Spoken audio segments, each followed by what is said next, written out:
CTV News with Sarah Freemark. Terrible winter, so I hope that we get summer right up until November to make up for this lousy this lousy last winter. After a heavy winter season, many are thankful the sun is out and hope the nice conditions stick around. Good Monday evening to you. Has Mother Nature flipped the switch on spring? Warm conditions are felt throughout the region tonight, and people are certainly taking advantage. CTV's Luke Samard starts us off tonight. Coming out of hibernation, boating season is fast approaching. Got a lot of work to do to make sure she's fast this year. Yeah, very excited. Weather's finally turning for us. The recent string of warm weather means boaters are putting the final touches on their vessel before placing it in the water. Totally enjoying these last 2 days. Let's hope it just stays and stays and stays until, Halloween. Barrie cleared 385 kilometers of snowbanks across the city this past winter, or 180,000 cubic meters, which ended up at 3 works yards piled up as high as 7 stories. As the weather warms, the hill is melting, leaving sand and debris. There was a salt shortage this year, so we did use a little bit more sand. This is kind of what it looks like every year. Last year, June 1st was when it all finally melted. This year, it'll be significantly longer than that, though. This year, the city took extra measures to ensure it had room for the snow. We brought in bulldozers to compact all that snow. So now it's very compacted, and that expanded our capacity for storing snow. So it'll be probably into July now before this all goes. It's always nice to get out. Once you hit that first splash of water and mud, then it's game on. From the mud hill to the trails, these conditions mean more activity in Simcoe County forests. Normally we start seeing them a little bit earlier, but winter held on this year. But the weather's coming in and everything's melted down, so they're excited to get out on the trail. For those looking to get out on Kempenfeld Bay, beware. The Lake Simcoe Regional Conservation Authority said water levels are approximately 32 centimeters higher than what they should be at this time of year, with Parks Canada saying it could take up to a month to see relief from those high water levels. Luke Samard, CTV News, Barrie.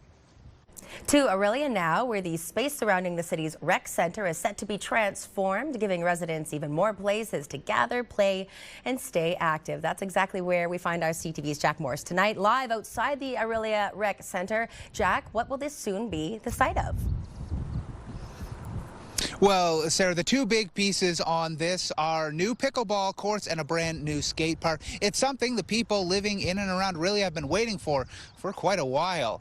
All the way back in 2002, the city got the land from Molson Canada, but it was 14 years before the city broke ground on a site that would become the Orillia Recreation Center, a $55.5 million rec hub. It was another 4 years before the doors finally opened in 2020, while operating in a limited capacity through the end of the COVID-19 pandemic. It celebrated a grand opening in 2022. Since then, the rec center has quickly become a pillar of the community, and now it is growing. The two major upgrades are coming to the grounds. They include the rec center, buff to the offerings here at Foundry Park. The first is 10 new pickleball courts behind the Orillia Recreation Center. It's a quickly growing sport that the city is seeing high demand for. The Orillia Pickleball Club contributing $30,000. The other new build is an 11,000 square foot skate park. The Orillia skate parkers committing to raise more than $100,000 to pay for the new skateboarding space. Now, despite the long build-up to get this thing put together, the city estimates the work on these two additional parts is going to be starting in the next couple of weeks and will be ready to go by fall. It's something people here, well, it's something they've been waiting for. Sarah.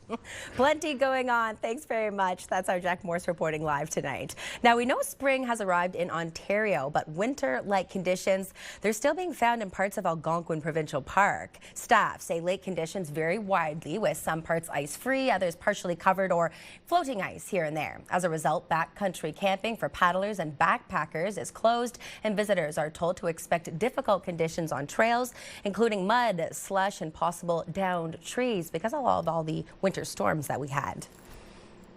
The Canadian Coast Guard was in Parry Sound today as crews took to the water to practice emergency response techniques ahead of the busy boating season. CTV's Mike Lang was there and brings us a look at the training program. Coast Guard 04 on channel 82 Alpha, over. According to the Canadian Coast Guard, it responded to more than 1,200 search and rescue cases on the Great Lakes last year, which means crews need to be ready for the unexpected. One particular call I had was the last day of the season. We're getting ready to pack up, getting ready to go. It's our last night, and we get called out at 3 a.m. for a sailboat. Victoria, BC's Hilary Beauvais is a search and rescue officer for the Arctic region and is one of the lead instructors for this year's Coast Guard training in Parry Sound, one of 7 similar programs across the country. I think it's important that we bring the crews up to speed and we ensure that they meet that standard, so if something does happen on the water, that the public can rely on them. The nearly 40 trainees are being put through a gauntlet of life and vessel-saving skills. From basic boat handling skills, navigational skills, all the way to the advanced topics such as heavy weather boat handling, search and rescue patterns, recovering people from the water. 100 feet off their bow. Monday's exercises included blind docking and towing. Trainees had to carefully tow the larger Cambrian vessel into the Parry Sound dock. They're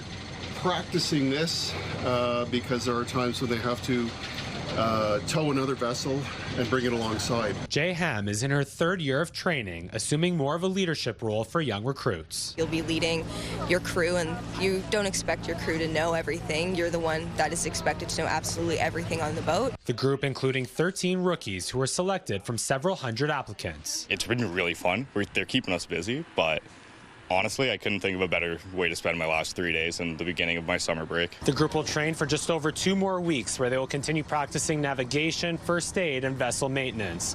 Once they finish, they will get deployed in the Great Lakes for 2 weeks on, 2 weeks off throughout the summer. Mike Lang, CTV News, Parry Sound. It is just before 10 after 6 on this Monday. Time now to take a live look at our roads. We'll begin with a live view of Highway 400 in Barrie from our CTV tower camera. You can see Mapleview Drive and Bayfield Drive with traffic moving steadily through that surrounding Park Place area. Drivers are doing well, nice clear sky as those commuters travel through the busy corridor. Now we're taking you to Centennial Beach. It was very busy by the waterfront today. Many were out taking a stroll and children were enjoying the playground, all while the sun glistened right across the water. That's one of my favorite sounds and favorite pictures. In fact, it was a picture-perfect afternoon carrying right into the evening. In fact, why don't we go to downtown Barrie at this time? There's our Casey Colby. What a beautiful night, Case. How's it going? It's going absolutely wonderful. It's the Fun Day Run Club. Fun Day Run Club. Oh, they're down here at the Fun Day Run Club there. They're getting ready for a run. What an evening for a run, right? Yeah, fifth week. Fifth week? Well, they've ran in all kinds of weather. Yes, maybe I won't mention that too much. Let's take a first look at the forecast, Sarah, because yes, we are right down beside, right down here at Heritage Park, beautiful Barrie. Let's take a look and beautiful first look at the forecast, brought to you by thegraveldrivewayguy.com, your local gravel driveway expert.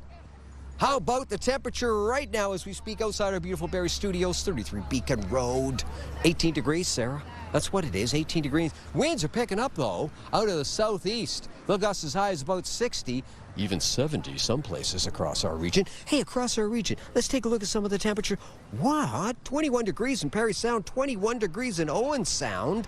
I like the sound of that. 19 degrees in Alliston, 18 in Collingwood, and 18 degrees in Newmarket. I don't know why I said it like Collingwood.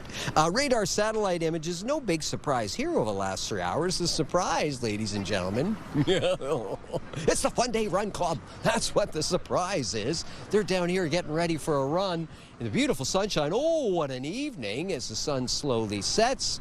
What an evening to be down here at the waterfront. If you're walking, running, biking, hiking, just about anything. Walking your dog, walking your cat, walking your reptiles. Sarah, you had reptiles. It's a beautiful night for a walk, that's for sure. Just make sure you've got a hat. Hey, where's my hat, Dave? Coming up in the forecast, I'll let you know what kind of hat you're going to need for the long-range forecast. All that coming up in a few minutes' time. Sarah! I knew something was missing. KC without his famous hat. We'll see him a little later in the newscast. In other news, police are looking for suspects after a home in Newmarket was shot at. It happened last night. York Regional Police were on the scene at the home near Bathurst and Davis Street just after 8 p.m. following reports of gunshots. No one was injured and the suspects fled. Anyone with information is asked to come forward.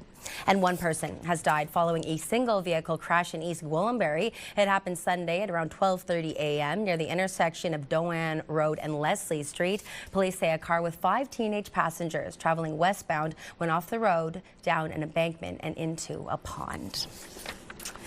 The preliminary hearing of a former Barrie Elementary School teacher charged with sex crimes is underway. As CTV's Mike Arcelides reports, publication bans are protecting evidence heard in court and the identity of the complainant. Now, some viewers may find these details triggering. 44-year-old Barrie Elementary School teacher Kyle Pittman appeared in court for the first time since being charged with sex crimes involving a teenage girl last year in Barrie. Represented by defense lawyer Peter Thorning, the longtime educator's preliminary hearing got underway in a Midland courtroom before Justice Philip John Brissett. Pittman was teaching at a South Barrie public school when he was arrested last March, accused of child luring, sexual exploitation, invitation to sexual touching, accessing, making, printing, publishing, or possessing child pornography, and making sexually explicit material of a child under 18. According to police, the Barrie man allegedly lured and exploited a girl on Instagram. Following 2 days behind bars, Pittman was granted bail to loved ones who pledged $7,500 to secure his release under strict conditions. Pittman was ordered not to possess any electronic devices to access the internet and cannot be at or near a school or children unless he's with his sureties. Publication bans imposed protect the identity of the complainant from being revealed, along with any evidence heard in court. Barrie police revealed the investigation began after receiving a report from the National Center for Missing and Exploited Children. Police said emergency orders with internet service providers confirmed the identity and age of the teen, as well as the identity, age, and location of the accused. Police revealed several computer devices belonging to the accused were seized for further analysis. Pittman, who coached youth baseball, also taught French immersion and spent more than a decade teaching in Mississauga and Brampton before moving to the Barrie area 3 years ago. Kyle Pittman's preliminary hearing is scheduled to continue in November. The allegations against him have not been tested in court. Mike Arcelides, CTV News, Midland. A public hearing is being held today on the Ford government's bill, which would make sweeping changes to Ontario's education system. Bill 101 would limit school board sizes, cap the amount paid to trustees, and establish a CEO role at school boards. The legislation has been criticized by the opposition, which says it does little to help students. Ontario NDP education critic Chandra Pasma spoke along grassroots parents groups ahead of today's hearing. The government has limited committee hearings to a single day, which means that the vast majority of public voices and perspectives on this bill will not be heard by the committee. Students, parents, teachers and education workers, principals, trustees, disability and equity advocates, and community members have all expressed concerns about Bill 101 and its centralization of power in the hands of a minister who is also giving himself sweeping immunity, about new layers of bureaucracy, and about the bill's attack on transparency, accountability, and community voices. It's a cruel irony that the, quote, Putting Student Achievement First Act, I mean, what a title for a bill. How many times have we heard Paul Calandra say putting student achievement first? The more he says it, the more false it is. Building on that, Ontario Education Minister Paul Calandra has said the intention of the bill is to dramatically reduce the role of trustees and refocus their jobs around representing both parents and students. Now, continuing that conversation on education, please do stay tuned because a little later in the newscast, we're going to sit down with the Director of Education for the Simcoe County District School Board to talk about the province's changes to teacher education programs and which subjects are most difficult to fill here in our region. There are renewed calls for action from those living in cottage country after dealing with the recent spring flooding. As CTV's Heather Wright reports, they're calling for an overhaul of the area's watershed plan. At the Lakeside Restaurant in Bala, Ontario, the lake is literally inside the restaurant. Flooding in Muskoka began roughly 2 weeks ago. Heavy rain coupled with the spring thaw caused water levels to quickly rise. But Martin Ford says wet weather is not the only cause of this year's flooding. He questions how the watershed is being managed and believes hydro dams like the one here in Bala are making things worse. I'm not against green energy, but this is reckless and irresponsible. The Provincial Ministry of Natural Resources regulates water levels in Muskoka, adjusting lake levels and flow based on factors like seasonal needs, environmental concerns, and flood risk. This is all done according to a watershed plan, but after at least 5 floods in the last 15 years, including catastrophic events in 2013 and 2019, many are questioning if the plan is working. I can't remember anything before 2013 of anything like this. I've experienced high water, but I have not experienced this. Ontario's Minister of Natural Resources declined a request for an interview and would not answer specific questions about the watershed plan and if it is being evaluated. In a statement, a ministry spokesperson said, "Our government will do everything it can to protect our communities, keep people safe, repair damage, and help get life back to normal." While peak water levels were almost as high as they were in 2019, District Chair Jeff Lehman says there have been improvements to the local response. New technology ensured no roads were closed and only 4 families were evacuated from their homes. Still, he says the watershed plan needs to be updated to avoid the annual spring melt becoming the annual spring flood. We do have areas of Muskoka that are affected every spring, but the severity is increasing and a lot of people are concerned. Water levels have started to go down, but more rain is in the forecast. There is also concern about just how much debris and garbage is now floating in the lakes. Heather Wright, CTV News. The Ontario government is investing $10 million to advance local health care. The funds will go towards 2 projects. First, one to develop a new acute care hospital in East Gwillimbury, a facility that will include expanded patient care, more beds, and a modern emergency department. The second project is upgrading South Lake Health in Newmarket to increase capacity and improve services. Premier Doug Ford says these plans are part of a province-wide push to build and upgrade more than 50 hospitals.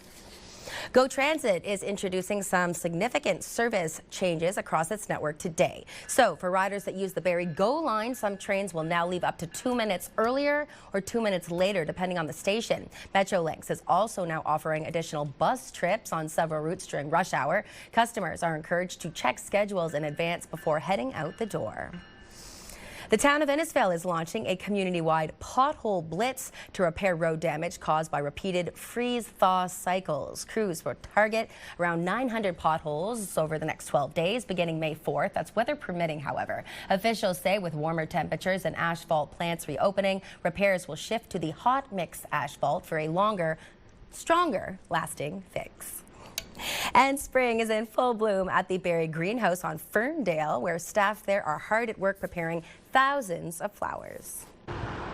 We do the perennial garden maintenance, annual plant outs, do hanging baskets around the city as well, bridge baskets. Any flower displays generally you see downtown are of ours, and we grow them in-house.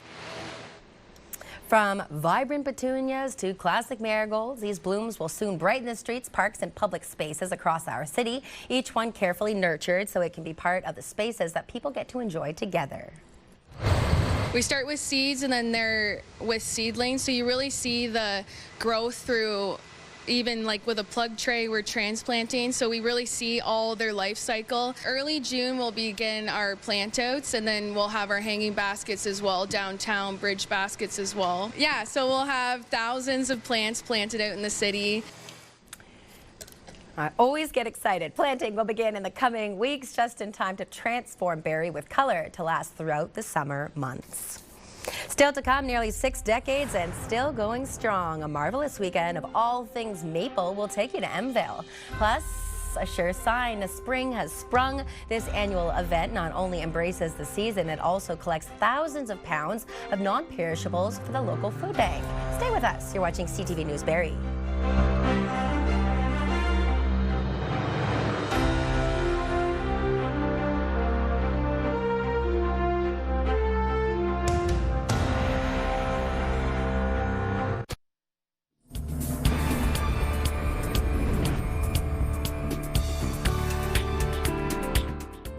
Thanks for staying with us. Sunday brought beautiful spring weather outside and plenty of activity indoors as well as people gathered in the Sunshine City for the 33rd annual Spring Home and Cottage Show. We're showing all sorts of products and services for home and cottage owners, right from roofing, windows, doors, siding, landscaping, flooring, you name it, anything people are looking for their home or cottage, we've got it here at the show. We're helping people with water treatment, so water softeners, reverse osmosis systems.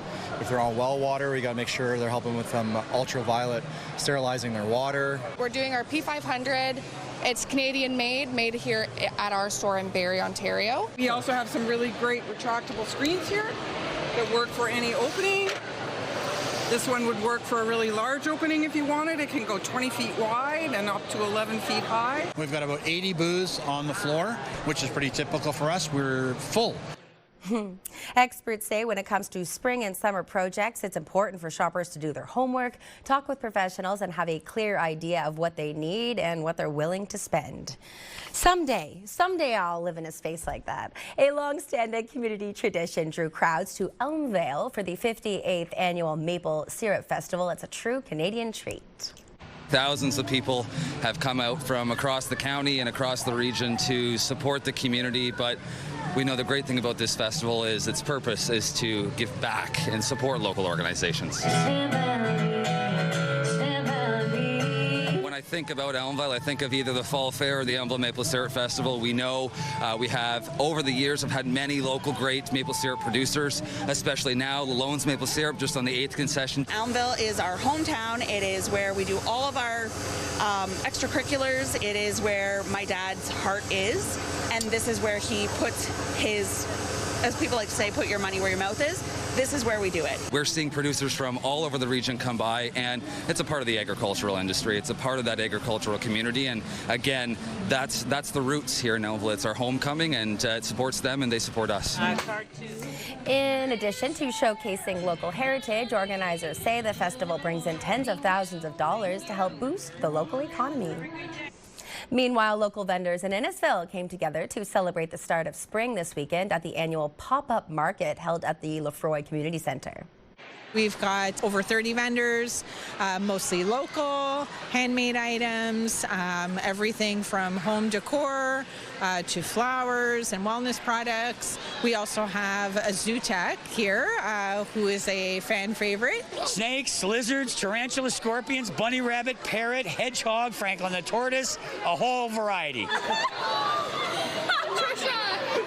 For a lot of vendors, Christmas is their big season, and there really is a rough time going in out of the winter and into the spring to make sales. So this is a perfect way to not only have businesses shine and showcase their products and services, but it's a great way for the community to come out to support them.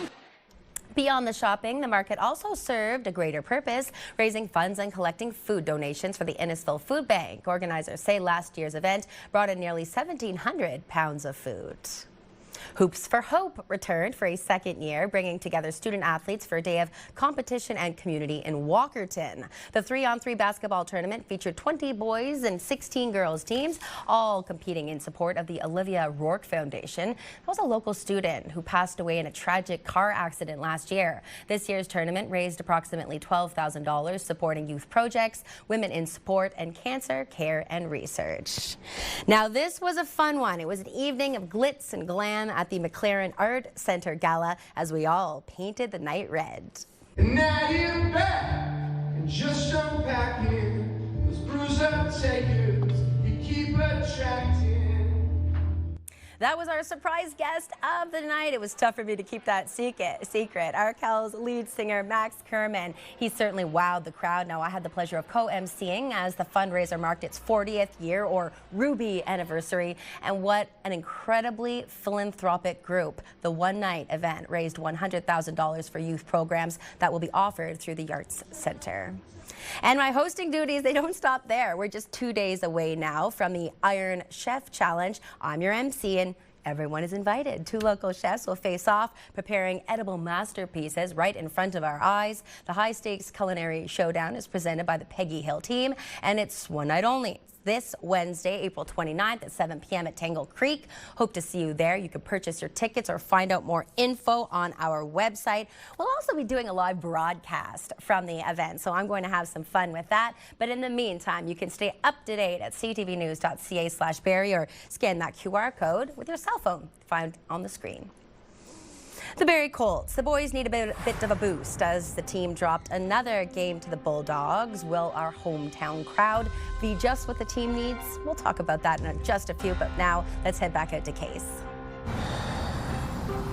Oh, beautiful day here in Barrie, but would you believe on this day in 1883, 5.1 centimeters of snow came down. So you say there's a chance for snow at this time of year? According to our long-range forecast, there is. I'll let you know when and where and how much. All that coming up in a few minutes' time. And our weather watcher, RT, says, forget about all that. My name's Michaela, and I saw a water spout last year on Kempenfelt Bay. You're watching CTV News Barrie.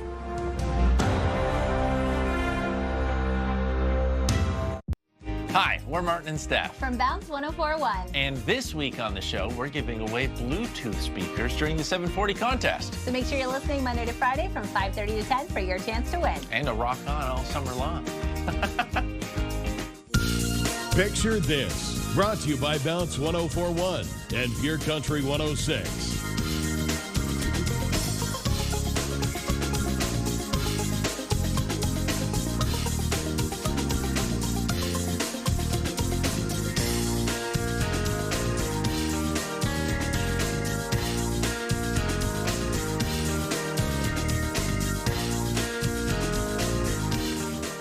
Oh my, we are going to have some fun with this one. It's all about something new, whatever it be. I'm guessing the first shot, you're learning how to play the guitar, because I tried, and the calluses, I couldn't do it.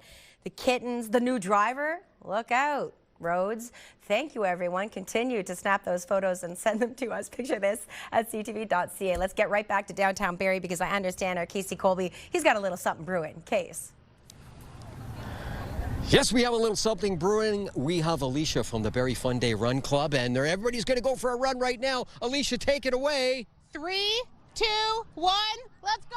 There we go. That goes the Barrie Fun Day Run Club. They meet here every Monday. They go for a run. It's all about fun. Some walk, some run, some skate. So there they go. And what a beautiful night it is. There we go. Hey, a wonderful time. And afterwards, I understand they meet at the Queen's for a refreshment or two. How lovely indeed. And lovely indeed is basically what today was all about, wasn't it? If you were outside, however long you got a chance to get outside for, warm temperatures, there we go. You enjoyed yourself. Let's take a look at the temperatures outside your door as we speak, and they are very comfortable. Thanks very much, Alicia, from the Barrie Fun Day Run Club, meeting here every Monday. 18 degrees, yes, 18 in Mount Forest, 17 in Toronto, 21, holding on to 21 degrees in Parry Sound, and it looks like 20 degrees in Gravenhurst. How about we move things along and diving into the forecast as far as the almanac goes today. 18 and 2, that was the high, that was the low. Normally sitting at about 15 and 3, so that's not a bad little bump, is it? 30 degrees, yeah, that's record high back in 1990, 30 degrees, so that's some kind of warm. Sunrise, sunset, about 14 hours and 5 minutes of daylight. This is the forecast radar, and as you can see, things are changing. In a big way, things are changing. Here comes the shower activity, and then some. Let's dive into it, and this being the southern tip of Georgian Bay, Lake Simcoe, overnight temperatures coming in. Here we go. 10 and 12 degrees, lovely, but increasing cloud cover as the evening progresses. Yes, and some shower activity, yeah, before morning, certainly. Woo. Winds are picking up, too, out of the southeast, 40 to 60 K. And for tomorrow, well, 14, 18, 19 degrees. Yes, and some shower activity, possible thunderstorm. How much rain? Well, about 5 millimeters of rain. And the wind, ladies and gentlemen, picking up 50 to 70 K out of the southwest. This is Orangeville, Bradford, Georgina, Newmarket, Richmond Hill. 9 and 11 degrees overnight, increasing cloud cover and showers starting before morning. For tomorrow, 18 to 19 degrees. Rain, yes, we are looking at about 5 millimeters of rain. Risk of a thunderstorm. There are moments, peekaboo moments throughout our region of some sunshine. I don't know how long it's going to last, but there are peekaboo moments, and those winds are really gusting, though, tomorrow out of the southwest. Parry Sound, Huntsville, Bracebridge, Gravenhurst, Halliburton, 9 degrees overnight, increase in cloud cover, and there's a slight chance of some shower activity this evening. And then for tomorrow, 13 and 14 degrees, rain, thunderstorm activity. Yeah, it's looking that way. 15 to 25 millimeters of rainfall in the Parry Sound area. Looks like Huntsville, Bracebridge, Gravenhurst, anywhere from 10 to 20 millimeters of rainfall. And Halliburton, yeah, the Highlands, yeah, 10 to 15 millimeters of rain. How long does that rain want to stick around? Well, that answer can be found in the Simcoe County 5-day extended forecast. To be specific, it is the Diamond and Diamond Lawyers 5-day extended forecast. It is indeed. We're closing out April, ladies and gentlemen, and cloudy skies, 40% chance of showers on Wednesday. Thursday, sun and, 6 degrees for the high. Sun and cloud and 6 degrees is the best we can do. Sunny on Friday. That's May 1st. Hello, May. 6 degrees, 5 degrees on the 2nd of May, and cloudy skies, 30% chance of a shower. This is the 5-day extended forecast, if you will, for York region, and cloudy, 40% chance of a shower and a high of 11 degrees on the Wednesday. Thursday, Friday, looking gorgeous, 10 and 8, a little on the cool side. And then Saturday arrives and slight chance of a shower, and here comes the cloud cover. Muskoka, Parry Sound, Halliburton, have a look. And as we take a look at Wednesday, it looks like everybody has cloud and certainly at least a slim opportunity of some shower activity. Thursday, Friday, sun, cloud, 8 and 7 degrees. That's the 1st of May on the Friday. And then Saturday comes for the weekend. And oh, yes, it looks like a 40%. No, it does look like a 40% chance of rain and or, there it is, snow, Sarah. I hate to say it, but snow flurries. It wouldn't stick around. Honestly, Sarah. Honestly. On the beautiful Barrie waterfront, sending it back to the newsroom. Don't hate me, Sarah. Don't hate me. It's difficult not to be upset about that case, but I'm going to focus on the positive because that running group from how they begin to how they end at the Queens sounds like a ton of fun. Thanks for that. Let's talk Barrie Colts, everybody. They have been pulled out of the saddle, you might say, falling short to the Brantford Bulldogs. Now the Bulldogs the other way. It's O'Brien. He's got Luchenko going to the net. Holds, fires, side of the net, scores. Jet Luchenko. The leading Bulldogs had a shutout, securing a 2-0 win over the Barrie and the Team Barrie in the Game 3 of their best-of-7 series against the Colts. Brantford now takes a 2-1 lead in the OHL's Eastern Conference. Game 4 is scheduled for Tuesday night here at home at Sadlon Arena. Meanwhile, the Ontario Hockey League has named Barrie Colts co-captain Sean Aitchison as Defenseman of the Year. The 19-year-old Toronto native had a record-setting season, leading all OHL defensemen with 70 points, including a franchise-best 28 goals by a blue liner. Aitchison was selected 17th overall by the New York Islanders in last year's NHL draft. With the new honor, he becomes the third Barrie Colts defenseman to win the prestigious trophy. The road to the Memorial Cup is brought to you by the Boots and Hearts Barn Burner Charity Hockey Game. Still to come here on CTV Barrie, fast-tracking how teachers are taught. We'll be joined by Simcoe County District School Board on the other side of the break to discuss why it's being done and why hands-on learning is crucial for the future of the profession. But first, let's take a look at the RVH Auxiliary 50-50 draw.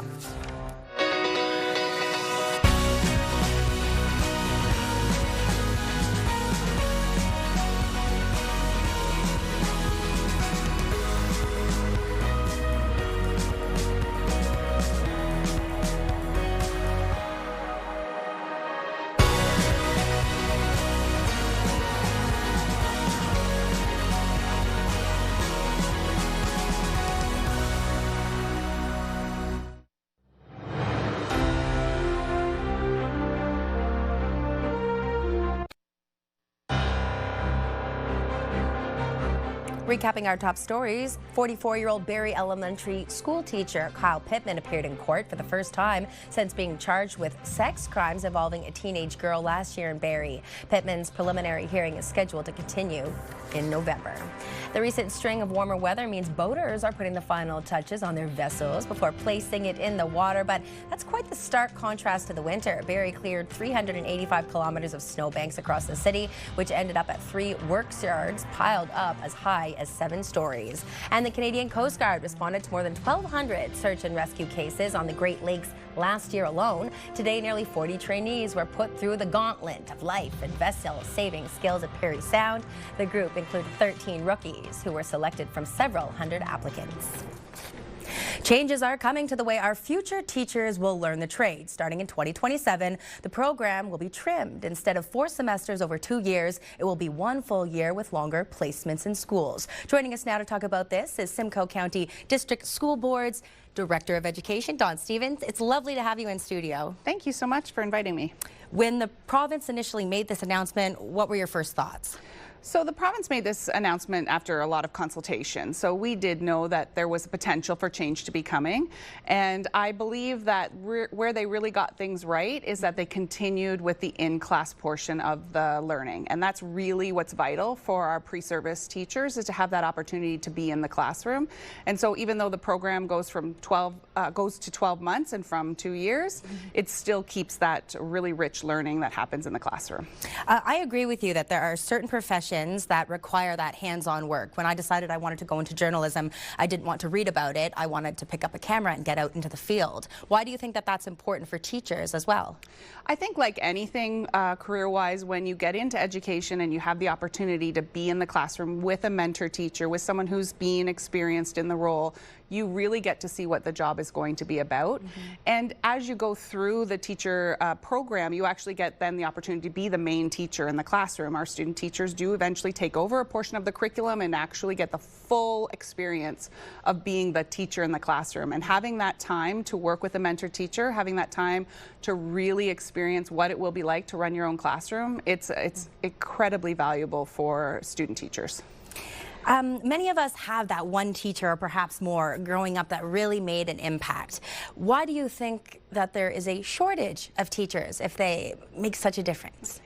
Or can make such a difference? Yeah, it's a big commitment. It has been a big commitment. It's 6 years of university up and until this change was made. So that was a big decision when it was first implemented, to have 6 years of university to become a teacher. I think people weren't sure if that's what they wanted to do. It was a big commitment to make for your education. This helps a lot, I believe.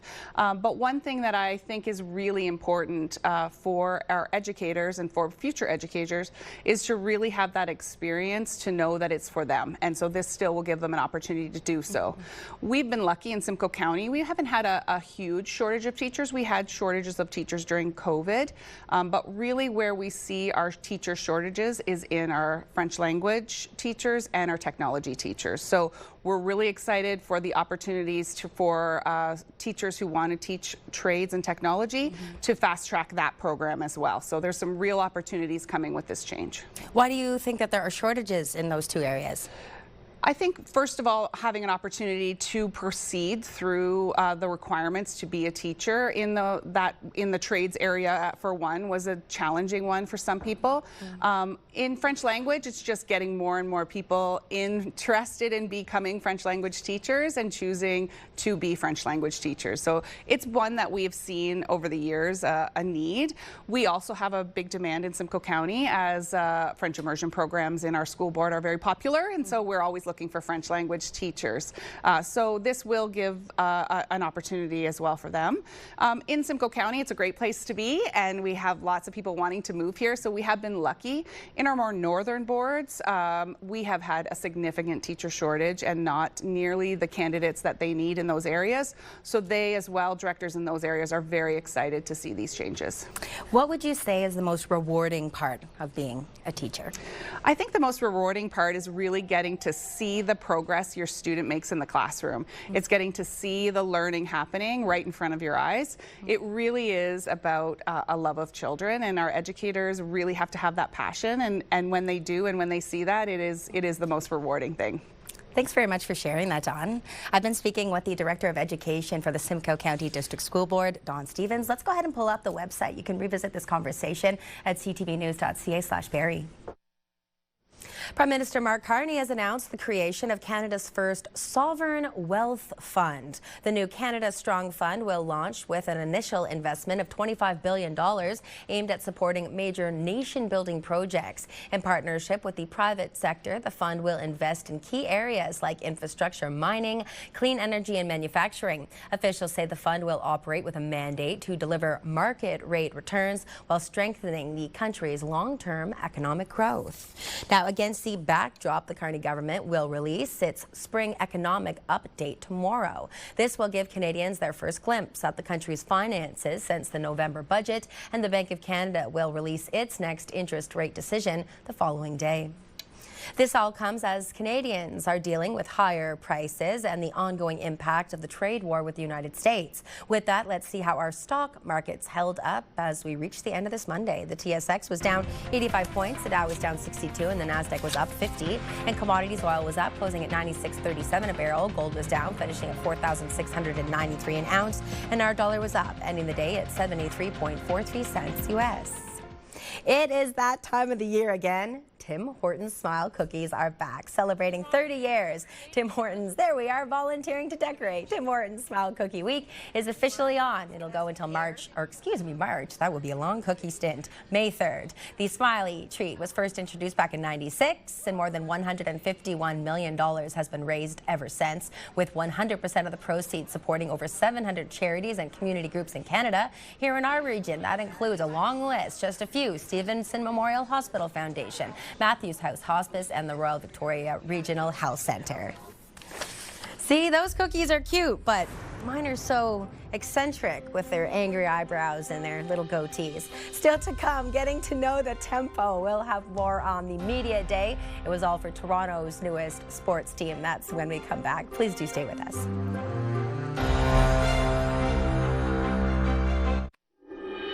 Time now to take a look at your Monday night primetime lineup. We have Suits at 8 and 9 o'clock, followed by Criminal Minds at 10 and CTV News Barrie at 11 p.m.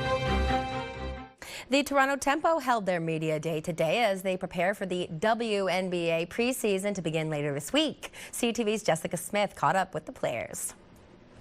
Nearly 2 years after it was first announced Toronto was getting its own WNBA team, the Toronto Tempo officially take the court this week. Being on this side of things, it takes so much to get the actual players here in a Tempo jersey, and so having them in that space enjoying it for the first time, there's really no words. Bigger than basketball, head coach Sandy Brondello is keenly aware they are representing not only the city of Toronto, but the country. You know, we are Canada's team, so it's an opportunity to continue to grow women's basketball here. And I think that's important for, you know, for all the players. And, you know, we are creating history, but we want to make history too, because we want to go out there and compete. The team is loving the energy from the city so far. They have so much love for us, and we haven't even dribbled a basketball on the court yet.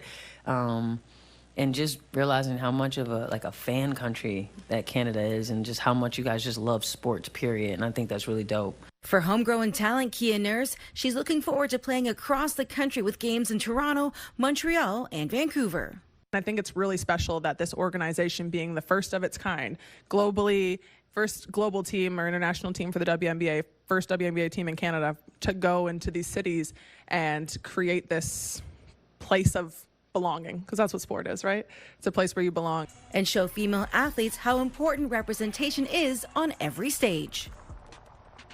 The excitement is tangible as the Toronto Tempo get ready for their inaugural preseason game on Wednesday, April 29th against the Connecticut Suns. Tip-off at Coca-Cola Coliseum goes at 7 p.m. Jessica Smith, CTV News. Of course, we can't let you go on this Monday night without talking about tomorrow. Casey, what are we in for? That's right, the Get Up and Go forecast. Oh, what a gorgeous evening. Hate to say goodbye to it. First thing tomorrow morning, 7 o'clock. Is there a chance of a little sunshine? Well, there's a chance of a little sunshine and rain in the Barrie area. 11 degrees is what we're looking at 7 o'clock in the morning. As we travel to Newmarket, it looks like a sun and cloud mix, predominantly cloudy skies. Even chance of a thunderstorm in the Newmarket region. It looks like we're holding on to about 9 degrees. 9 degrees is where we sit in Gravenhurst at 7 o'clock in the morning, and sun cloud. A little shower activity, and yes, perhaps even a thunderstorm or two. Have yourself a fantastic evening, Sarah. Thanks very much, Case, and same to all of our viewers at home. I'm Sarah Freemark. Thanks so much for starting this week with us. We appreciate it. Hope you will join us once again tomorrow night at 6. Take care.